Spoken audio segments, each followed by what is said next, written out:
WhatsApp guys, welcome back once again. So दोस्तों, आज की कहानी जो एक्सप्लेन करने जा रहे हैं उसका नाम है टर्मिनल। तो कहानी शुरू होती है न्यूयॉर्क के एयरपोर्ट से, जो हर बार की तरह खचाखच भरा हुआ है। लोग यूनाइटेड स्टेट्स आने के लिए बेताब हो रहे हैं। उन्हीं लोगों में से हम विक्टर नाम के आदमी को देखते हैं, जो रिपब्लिक ऑफ क्रोजिया से आया हुआ है। लेकिन जब उसके पासपोर्ट चेक करने की बारी आती है तो उसे अंदर नहीं जाने दिया जाता। अब वो इसी सोच में होता है कि आखिर उसके साथ ऐसा क्यों हो रहा है। और तभी एक गार्ड आकर उसे इमिग्रेशन रूम में ले जाता है, जहाँ पे पहले तो उसे कुछ पूछताछ की जाती है, जिसके बाद उसे कस्टम ऑफिसर मिस्टर फ्रैंक के पास ले जाया जाता है, जहाँ पे उसे ऐसी बात पता चलती है जिससे कि उसके होश उड़ जाते हैं। फ्रैंक उसे बताता है कि जिस समय वो हवा में था, यानी कि प्लेन में था, और तभी उसके शहर की मिलिट्री ने दुनिया के सभी एम्बेसडर ऑफिशियल को मार डाला था और उनके सारे एम्बेसीज को भी जला दिया था। यहाँ तक कि उन्होंने आम लोगों को भी नहीं छोड़ा, और इन सभी में यूनाइटेड स्टेट्स के लोग भी शामिल थे। और यही वजह है कि यूनाइटेड नेशन ने उसके शहर से आने वाली सारी फ्लाइट को रद्द कर दिया है और उनके पासपोर्ट को भी इनवैलिड कर दिया है। अब यहाँ विक्टर को इंग्लिश नहीं आती थी, जिस वजह से वो कुछ समझ नहीं पाता, और तभी उसे दूसरा झटका लगता है। फ्रैंक कहता है कि तुम ना तो अपने देश जा सकते हो और ना ही हमारे देश में एंटर कर सकते हो,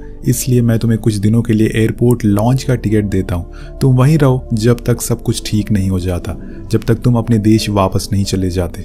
पर विक्टर को कुछ खास समझ नहीं आता, इसलिए वो उसे पूछने लगता है कि मुझे न्यूयॉर्क जाना है, मुझे बताओ ये नाइकी शूज कहाँ मिलेंगे। अब फ्रैंक उसे समझा बुझा कर भेजता है। अब विक्टर को समझ नहीं आ रहा था कि वो क्या करे। तभी उसे टीवी में एक न्यूज़ दिखती है कि रिपब्लिक ऑफ क्रोजिया पर एयर स्ट्राइक हुआ है, यहाँ तक कि वहाँ के वाइस प्रेसिडेंट को भी मार डाला गया है। अपने देश की ऐसी हालत देखकर उसकी आंख से आंसू आ जाते हैं, पर उसके दिमाग में बस उसके परिवार का ही ख्याल आ रहा था। वो हर किसी से मदद मांगता है, लेकिन बुल्गेरियन भाषा किसी को समझ नहीं आ रही थी। वो किसी भी हालत में अपने परिवार के पास जाना चाहता है। अब वो फौरन फ्रैंक के दिए हुए कॉलिंग वाउचर से क्रोजिया कॉल लगाता है, लेकिन अफसोस उस पूरे वाउचर में इंग्लिश के अलावा कोई भी लैंग्वेज नहीं लिखी थी, जिस वजह से उसे कुछ भी समझ नहीं आता। पर वो आसपास के लोगों से मदद मांगने की कोशिश करता है, पर हालांकि उसके आसपास लाखों लोगों की भीड़ थी, पर उसमें भी वो अकेला महसूस कर रहा था।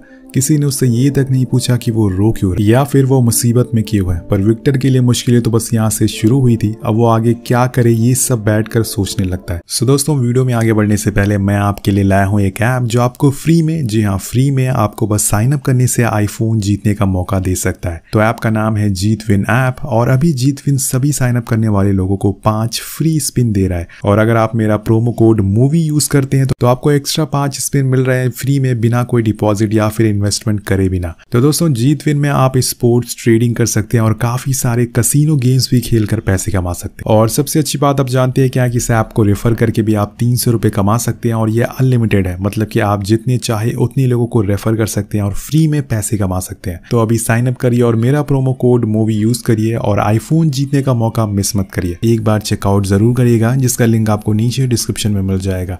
वेल, चलिए कहानी में आगे बढ़ते हैं।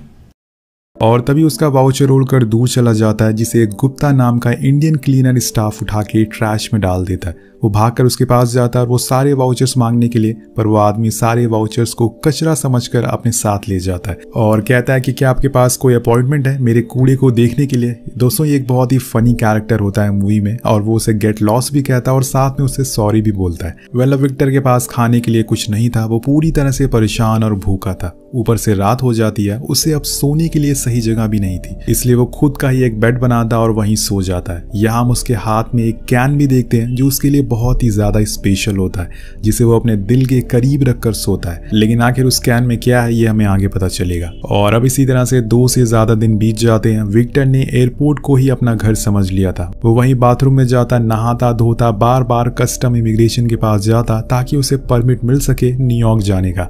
लेकिन हर बार उसके हाथ मायूसी लगती है, पर उसकी ये सारी हरकतें फ्रैंक कैमरे से देख रहा होता है। और अब उसे कैसे भी करके विक्टर को यहाँ से बाहर निकालना था, ताकि उसकी कोई भी बदनामी ना हो, क्योंकि कुछ ही दिनों में उसका प्रमोशन होने वाला। और अब विक्टर के लिए वो अपने बॉस से बात करता है, लेकिन उसे पता चलता है कि उनकी तो रिटायरमेंट डेट करीब आ रही है, जिसके बाद अब फ्रैंक को इस एयरपोर्ट का हेड बना दिया जाएगा। अगर उसने इस समय विक्टर के बारे में उन्हें बताया तो शायद बात बिगड़ सकती है, और इसलिए उसे खुद विक्टर को हैंडल करना होगा। अब कुछ देर बाद वो विक्टर से खुद मिलने जाता और उससे कहता है कि मैं चाहता हूँ कि तुम यूनाइटेड स्टेट्स गेट्स में एंटर कर जाओ। तुम यहाँ कब तक रहोगे, पर तुम्हें ऐसा इलीगल तरीके से करना होगा, क्योंकि अगर यहाँ किसी को पता चल गया तो वो तुम्हें पकड़ लेंगे। अब ये जानकर विक्टर बहुत ही खुश होता है, तो वो ठीक 12 बजे दिन के गेट पर खड़ा हो जाता है, क्योंकि उसी समय गार्ड शिफ्टिंग होती थी 5 मिनट के लिए, जिस वजह से वहां कोई भी गार्ड नहीं होता था। अब वो गेट से बाहर जाने ही वाला होता है कि तभी वो नोटिस करता है कि शायद उसे कोई देख रहा है। वो कोई और नहीं बल्कि फ्रैंक था, जो उसे कैमरे से देख रहा था। यहाँ वो समझ जाता है कि ये जरूर उसकी कोई चाल है। दरअसल दोस्तों, फ्रैंक चाहता है कि वो इलीगल तरीके से अमेरिका में एंटर करे और फिर उसे पुलिस पकड़कर यहाँ से ले जाए, जिससे कि उसकी जान छूट जाए। लेकिन विक्टर ने यहाँ उसके प्लान पर पानी फेर दिया था। अब इसके बाद उसकी मुलाकात एक एयर होस्टेस से होती है, जो कि वेट फ्लोर होने की वजह से गिर जाती है और विक्टर उसकी मदद करता है। वो लड़की उसे बहुत ही पसंद आती है, लेकिन तभी उसे पता चलता है कि उसका एक बॉयफ्रेंड है और ये जानकर उसका दिल फिर से टूट जाता है। अब अगले सीन में हम फिर से गुप्ता को देखते हैं, जो कि एक इंडियन है। उसे हमेशा लगता है कि विक्टर कोई CIA एजेंट है और वो बाहर के देश से हम पर नजर रखने आया है। इधर विक्टर, जिसने काफी दिनों से कुछ खाया नहीं था, वो लोगों से खाना मांगने की कोशिश करता है, लेकिन लोग उसे देने के बजाय खाने को डस्टबिन में फेंक देते हैं। तब इसी बीच उसे एक लड़की मिलती है, जो एयरपोर्ट में फंसी ट्रॉली को एक साथ मशीन में लगा रही थी, जिसके लिए उसे 25 सेंट मिलते हैं। उस लड़की को देखकर विक्टर भी ऐसा सेम करने लगता है, जिसके बदले उसे हर बारी के 25 सेंट मिलते हैं, जिससे वो कुछ बर्गर खरीदता है और उसकी भूख यहाँ पर मिट जाती है। अब वो हर रोज शाम में उस कस्टम लेडी के पास भी जाता था ताकि उसे परमिट भी मिल सके, पर यहाँ जाने से कोई भी फायदा नहीं होता। अब एक दिन वो अपने देश की न्यूज टीवी में देखता है, जो कि इंग्लिश में थी, जिस पर वो पढ़ नहीं पाता। अब लैंग्वेज की दिक्कत से वो बहुत ही परेशान हो चुका था और इसके लिए वो सबसे पहले उन्हीं कमाए हुए पैसों से एक बुक खरीदता है, जिसकी मदद से वो इंग्लिश सीख सके। अब विक्टर को इस एयरपोर्ट पे रहते हुए काफी समय हो चुका था, तो वो सारी चीजें समझ चुका था। वो ट्रॉली से पैसे कमाता और वही गेट नंबर 67 पर सो जाता। ऐसी उसकी जिंदगी चलने लगी थी, पर फ्रैंक ऐसा नहीं चाहता था। उसे कैसे भी करके विक्टर को यहाँ से निकालना था, और जिसके लिए वो उसके ट्रॉली वाले काम के लिए एक आदमी जॉब पर रख देता है, ताकि विक्टर पैसे ना कमा पाए और भूखा ही रहे। किसी भी तरह से वो यहाँ से उसे भगाना चाहता था। अब हर बार की तरह जब विक्टर उस इमिग्रेशन ऑफिसर के पास जाता है, तभी उसे वहाँ एक एनरिच नाम का क्लीनर देख लेता है और रात में उससे मिलने आता है। उसके एयरपोर्ट पे फूड आउटलेट में ठीक ठाक पहचान होती है, जिसकी मदद से वो विक्टर के लिए खाना लेके आता है। लेकिन यहाँ पर उसकी एक शर्त होती है, वो रोज इमिग्रेशन ऑफिसर के बारे में जानकारी लेकर आएगा और वो विक्टर को खाना देगा, क्योंकि वो उस ऑफिसर को पसंद करता था। अब विक्टर बार बार उस ऑफिसर के पास जाता है किसी न किसी बहाने से, और यहाँ हमें उसका नाम पता चलता है, जो कि होता है सलीना। उसे मूवीज देखना पसंद नहीं था और उसका एक बॉयफ्रेंड भी था, जिसके साथ वो 2 साल तक रिलेशन में थी, पर उसने उसके साथ चीट किया और ऐसे ही वो हर रोज कुछ न कुछ एनरिच को आकर बताता था, जिसके बदले में उसे कुछ खाना मिल जाता था। अब एक दिन जब वो दोनों साथ में बैठे होते हैं, तभी फ्रैंक के पेजर पर एक मैसेज आता है और वो भागते हुए फ्रैंक के पास जाता है। यहाँ फ्रैंक उसे एक नए लॉ के बारे में बताता है, जिसकी मदद से वो एयरपोर्ट के बाहर जा सकता है। उसे बस एक स्टेटमेंट देना होगा कि वो अपने देश नहीं जाना चाहता। उसे वापस जाने से डर लगता है, क्योंकि वहाँ बहुत ही खतरा है। जिसके बाद हम तुम्हें इमिग्रेशन जज के पास ले जाएंगे और तुम्हें 6 महीने का टाइम मिलेगा। लेकिन जज ऐसे केसेस जल्दी नहीं देखते और इसी तरह से 6 महीने बीत जाएंगे और तुम आज़ाद हो जाओगे। फिर आराम से तुम अमेरिका में एंटर कर सकते हो। पर विक्टर कहता है कि मैं झूठ नहीं बोल सकता हूँ, मुझे अपने देश जाना है, वहाँ मेरा परिवार है और मुझे वहाँ जाने से कोई भी डर नहीं लगता। तो यहाँ फ्रैंक का प्लान एक बार फिर से फेल हो जाता है। अब बाहर निकलते टाइम उसे वहाँ अमेलिया मिलती है, जो फोन पर किसी से बात कर रही थी और रो रही थी। तो वो उसके साइड में खड़ा हो जाता और दिखाने की कोशिश करता है कि किसी से बात कर रहा है, पर वो उसे पकड़ लेती है और कहती है कि ऑल मैन आर लायर। जिसके बाद विक्टर उसे अपने बारे में बताता है और कहता है कि मैं वही हूँ जिसने आपकी मदद करी थी। और अब यहाँ एमिलिया भी उसे पहचान लेती है। वो उसे झूठ बोलता है कि वो एक कॉन्ट्रैक्टर है और इसी बीच एमिलिया उसे एक रेस्टोरेंट चलने को कहती है, पर वो मना कर देता है, क्योंकि जो डिश एमिलिया को खानी थी वो $20 की थी और विक्टर ने अभी तक कभी इतने पैसे नहीं देखे थे, इसलिए उसे झूठ बोलकर वहां से चला जाता है। लेकिन अब उसे कुछ काम करना पड़ेगा ताकि वो $40 कमा सके और एमिलिया को डेट पर ले जा सके। इसलिए वो सभी दुकानों पर जाता है काम ढूंढने के लिए। किसी को उसके बारे में कुछ पता नहीं था, इसलिए सब उसे उसका नंबर मांगते हैं और तब वो उनसे कहता है कि आप मुझे गेट नंबर 6 के फोन बूथ पर कॉल करें जब उनको उससे बात करनी हो। अब विक्टर पूरे दिन रात उसी गेट नंबर 6 के कॉलिंग बूथ के नीचे बैठा रहता है, इसी इंतजार में कि शायद उसे कोई कॉल आएगा। पहले दिन तो कोई कॉल नहीं आता, लेकिन नेक्स्ट डे उसे एक स्टोर से कॉल आती है, लेकिन वहां भी कोई वैकेंसी नहीं थी। इस बात से विक्टर बहुत ही उदास हो जाता है और वो सैड होकर एक कंस्ट्रक्शन साइट पर पहुंच जाता है। जो कि एयरपोर्ट के अंदर ही होती है, और वहाँ की दीवारों को रेनोवेट कर देता है। वो प्रोफेशन से एक प्लम्बर था, जिस वजह से उसे ये काम बखूबी आता होता है। जब अगले दिन वहाँ का कॉन्ट्रैक्टर आता है तो उसे विक्टर का काम बहुत ही पसंद आता है और उसे एक जॉब मिल जाती है। अब इस जगह पे कोई कैमरा भी नहीं था, इसलिए फ्रैंक को उसके बारे में पता नहीं चल पाता, जिस वजह से वो बहुत दिन तक ऐसे ही काम करता रहता है, जिसके लिए उसे हर दिन $20 मिलते हैं। अब वो हर रोज सेम रूटीन फॉलो करता था, जैसे वो सो जाता था, नहाता था, फिर काम पे लग जाता था। विक्टर की वहाँ के वर्कर से काफ़ी अच्छी दोस्ती भी हो जाती है, जिससे उसे अब यहाँ रहने में काफ़ी मज़ा आने लगा था। आसान भाषा में कहें कि अब कहीं ना कहीं यही उसका घर बन चुका था और उसकी गुप्ता से, क्लीनर से, सभी से दोस्ती हो जाती है। अब एक दिन ऐसे ही फ्री होकर वो बुक शॉप पर जाता है, जहाँ उसे एक बार फिर से एमिलिया दिख जाती है। दोनों आपस में बातें करना शुरू कर देते हैं। वो उसे डिनर के लिए पूछता है, पर एमिलिया उसे ये कह के मना कर देती है कि उसे अब अकेले रहना है, क्योंकि वो काफ़ी नाराज़ थी अपने बॉयफ्रेंड से। और ये जानकर वो एक बार फिर उदास हो जाता है और अपने काम पर लौट जाता है। वहीं दूसरी तरफ फ्रैंक को पता चलता है कि विक्टर कहाँ काम कर रहा है। अब वो जैसे भी करके उसे यहाँ से दूर ले जाना चाहता है, जिसके लिए वो बहुत से लोगों से बात करता है और विक्टर को डिटेंशन कैंप में बंद कर देता है। अब कुछ समय के बाद हम एयरपोर्ट पर एक रशियन आदमी को देखते हैं जो यूनाइटेड स्टेट से अपने पिता के लिए मेडिसिन ले जा रहा था, पर उसके पास इसके लिए कोई लाइसेंस नहीं था, जिसकी वजह से उसे फ्रैंक और उसकी टीम अरेस्ट कर लेती है। अब वो आदमी बार बार इन लोगों से कुछ कहने की कोशिश करता है, पर कोई भी उसकी लैंग्वेज समझ नहीं पा रहा था। और तभी एक गार्ड को याद आता है कि विक्टर को भी रशियन आती है, इसलिए वो लोग फौरन विक्टर को बुलाकर लाते हैं। अब यहाँ विक्टर को भी उसकी बातें कुछ खास समझ नहीं आती कि वो क्या कहना चाह रहा है, जिस वजह से वो उल्टा सीधा ट्रांसलेट कर देता है और जाने लगता है। लेकिन तभी वो आदमी उसके सामने खुद की जान की भीख मांगने लगता है, उसे विनती करता है वो उसे बचा ले, उसके पिता बीमार है। अब इतनी दिनों से एयरपोर्ट पर रहने की वजह से विक्टर को कस्टम्स के बारे में जानकारी हो गई थी। उसे पता था कि अगर किसी जानवर के लिए कोई मेडिसिन ले जाई जाए तो उसके लिए कोई भी लाइसेंस नहीं लगता। तो वो फ्रैंक से झूठ कहता है कि मैंने तुम्हें गलत ट्रांसलेट किया था, दरअसल ये मेडिसिन उसकी गोट के लिए, ना कि उसके फादर के लिए। अब ये सुनकर वो आदमी बहुत ही खुश होता है और उसके हाथ चूमने लगता है उसकी मदद के लिए, उसे शुक्रिया करता है। लेकिन इस बात से फ्रैंक बहुत ही गुस्सा होता है, वो उसे वही मानने लगता है, क्योंकि कहीं ना कहीं उसे लग रहा था कि विक्टर उसे झूठ बोल रहा है।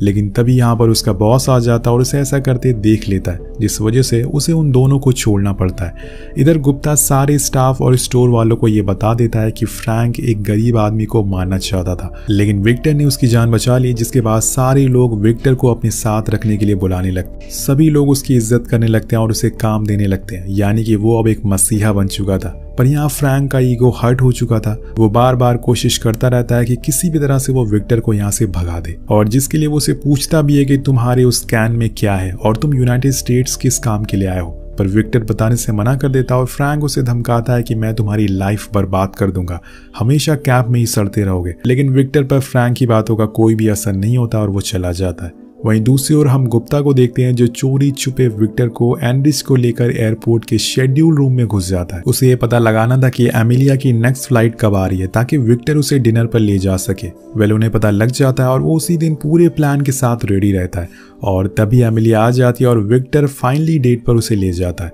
लेकिन वो लोग कहीं बाहर नहीं जाते, बल्कि एयरपोर्ट पर ही एक जगह डिनर करते हैं, जिसे गुप्ता और उसके दोस्तों ने ही अरेंज करा था। और इसके बाद उन दोनों में काफी सारी बातें होती हैं, दोनों एक दूसरे के बारे में बहुत कुछ जानने लगते हैं। लेकिन बीच बीच में एमिलिया के बॉयफ्रेंड का उसको पेजर आता है, जिससे विक्टर बहुत ही परेशान हो जाता है। अब वो दोनों टेरिस पर जाकर अपने अपने पेजर को फेंक देते हैं, ताकि उन्हें कोई भी परेशान ना करे, डिस्टर्ब ना करे। अब यहाँ उनकी मीटिंग खत्म हो जाती है और अब उन्हें 13 दिनों बाद ही मिलना होगा। अब जाते जाते विक्टर उसे एक सवाल पूछता है कि नेपोलियन ने अपनी वाइफ को बिवारिया पहुंचने पर क्या गिफ्ट दिया था। वो जवाब नहीं दे पाती। वो कहता है कि मैं तुम्हें 13 दिनों बाद इस सवाल का जवाब दूंगा। अब इसके बाद वो दोबारा से अपने काम में लग जाता है और यहाँ पर वो कुछ अलग बना रहा था। शायद वो अमेलिया के लिए कोई सरप्राइज प्लान कर रहा था। अब इसी दौरान वहां पर एनरिच आता है और कहता है कि मैंने सोच लिया कि मैं उससे शादी करूंगा, क्या तुम इसमें मेरी मदद करोगे।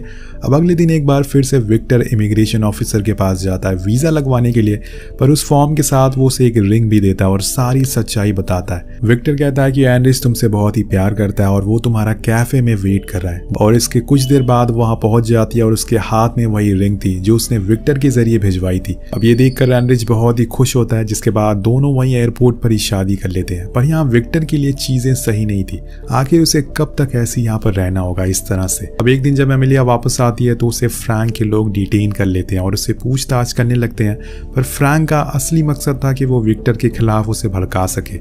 विक्टर के बारे में वो उसे सब कुछ बता देता है, उसकी सारी असलियत और सारी चीजें चीजें जानकर वो शॉक हो जाती है, जिसके बाद वो सीधा उसे मिलने पहुंच जाती है। और यहाँ हम गेट नंबर 67 को देखते हैं जहाँ पर विक्टर रहता है। एमिलिया उससे सबसे पहले यही सवाल करती है कि तुम यहाँ क्यों रहते हो। अब वो उसका जवाब देने के बजाय उसे अपना सरप्राइज दिखाता है जो वो पिछले 13 दिनों से बना रहा था। उसने उसके लिए एक फाउंटेन बनाया था जो सेम उसी तरह से जैसे नेपोलियन ने अपनी वाइफ को गिफ्ट किया था, जिसमें 1000 फाउंटेन थे। और ये देखकर एमिलिया बहुत ही खुश होती है। इसके बाद वो उसे सच बताता कि आखिर वो न्यूयॉर्क क्यों आया है। अब विक्टर वो कैन ओपन करता और उसमें से एक पिक्चर बाहर निकालता जो कि एक हंगेरियन बैंड की थी, जो उसके डैड ने 1958 में एक न्यूज़पेपर से निकाली थी। और उसके बाद उसके डैड ने बड़ी मुश्किल से उन सभी मेंबर को लेटर लिखा और 40 साल इंतजार करने के बाद उनका जवाब आया। लेकिन एक मेंबर रह गया जिसका जवाब आने से पहले ही उसके डैड की मौत हो गई।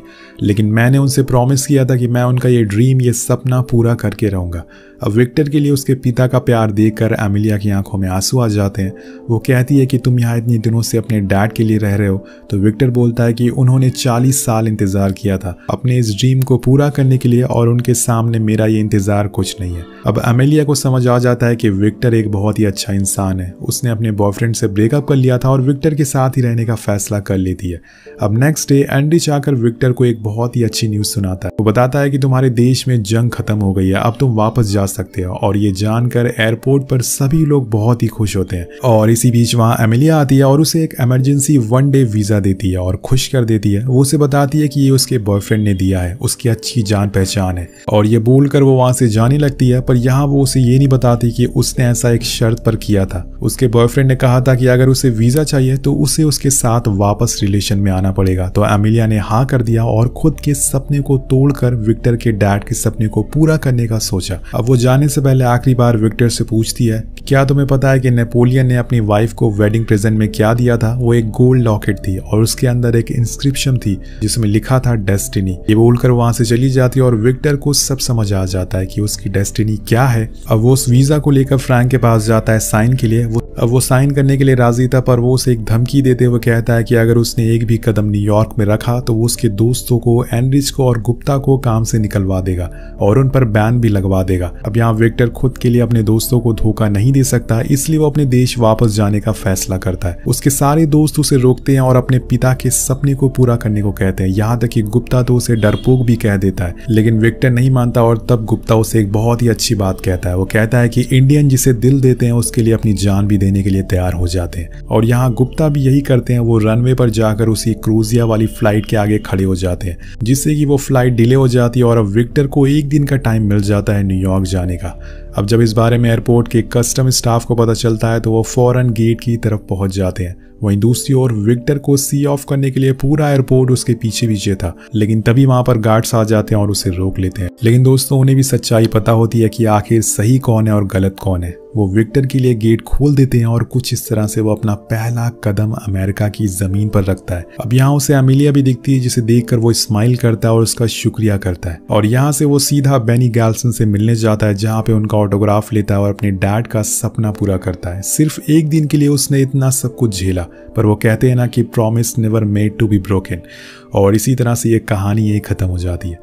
ये पूरी कहानी एक सच्चे इंसान पर बनाई गई थी जिसका नाम था मेहरान करीमी, जो कि एक ईरानियन रेफ्यूजी था जिसे पेरिस के एयरपोर्ट पर रहना पड़ा था, वो भी पूरे 18 सालों तक। जी हाँ दोस्तों, और 2022 में उन्होंने अपना दम तोड़ दिया। कुछ ही दिनों पहले उसी टर्मिनल की सीट पर उन्हें हार्ट अटैक आ गया, जहां उन्होंने 18 साल गुजारे थे। और इसी के साथ ये कहानी खत्म हो जाती है। तो आपको ये कहानी कैसी लगी नीचे कॉमेंट करके जरूर बताएगा। इस वीडियो पे हम एम करते हैं 300 कॉमेंट का, तो कॉमेंट जरूर करेगा। एक बार चेकआउट जरूर करिएगा, जिसका लिंक आपको नीचे डिस्क्रिप्शन में मिल जाएगा।